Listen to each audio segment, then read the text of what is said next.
previously, we introduced the idea of a matrix and related it to the problem of solving simultaneous equations. And we showed that the columns of a matrix just read as what it does to the unit vector along each axis. Now we'll look at different types of matrix and what they do to space, and what happens if we apply one matrix transformation and then another, which is termed composition. Now, because we can make any vector out of a vector sum of the scaled versions of E1 hat and E2 hat, then what that means is the result of the transformation is just going to be some sum of the transform vectors, which I'm calling E1 hat and E2 hat. This is a bit hard to see, but what it means is that the grid lines of our space stay parallel and evenly spaced. They might be stretched or sheared, but the origin stays where it is, and there isn't any curviness to the space. It doesn't get warped. And that's a consequence of our scalar addition and multiplication rules for vectors.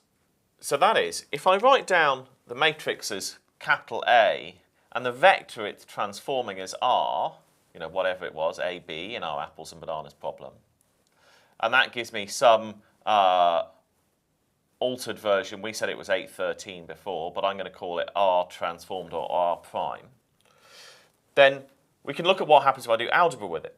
So if I multiply R by some number, just a number, let's call it N, and if I apply A to NR, what I'm saying is that I will get NR prime. And hopefully you can see if I put an N in there, when I multiply it all out, I'm going to get an N in there. Similarly, if I multiply A by the vector R plus S, then I will get AR plus AS. So if I get that multiplication, get that, do the whole thing again with another vector and get another vector S and add those two, that will be true. So what I'm saying here is that if I can then think of these as being the original basis vectors, E1 hat and E2 hat, I'll then get some addition of E2 and E1 primed. So if I say that's N E1 hat plus M E2 hat, I'll get A N times E1 hat plus M times A E2 hat, which is N E1 prime plus M E2 primed, which is just the vector sum of some multiple of those. So this space gets transformed, E1 and E2 get moved, and then I can just add up vectors with them. So that's very nice. That means that all of our vector sum rules work. Now, maybe that's a bit confusing, so let's try it with an example. So I've got my matrix A here from my apples and bananas problems of 2, 3, 10, 1, or if we like the vector 2, 10 and the vector 3, 1. And let's try an example like a vector 3, 2. Now if I multiply that out just straightforwardly as we probably did at school, I've got 2 times 3 plus 3 times 2, so that's 6 plus 6, that's 12. And I've got 10 times 3, which is 30, plus 1 times 2, which is 2, so that's 32. But I could think of that as being 2, 3, 10, 1 times 3 times 1, 0, plus 2 times 0, 1.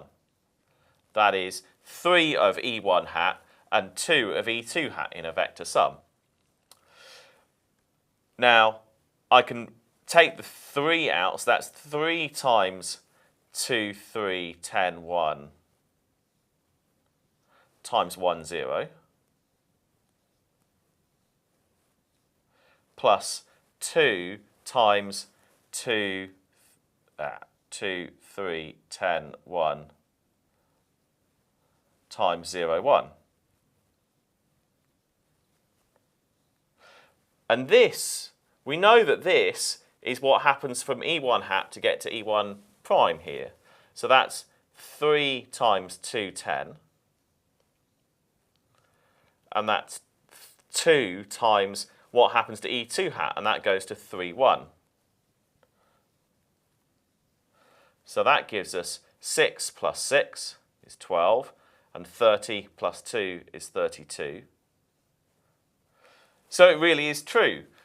These rules really do work, and we can think of a matrix multiplication as just being the multiplication of the vector sum of the transformed basis vectors.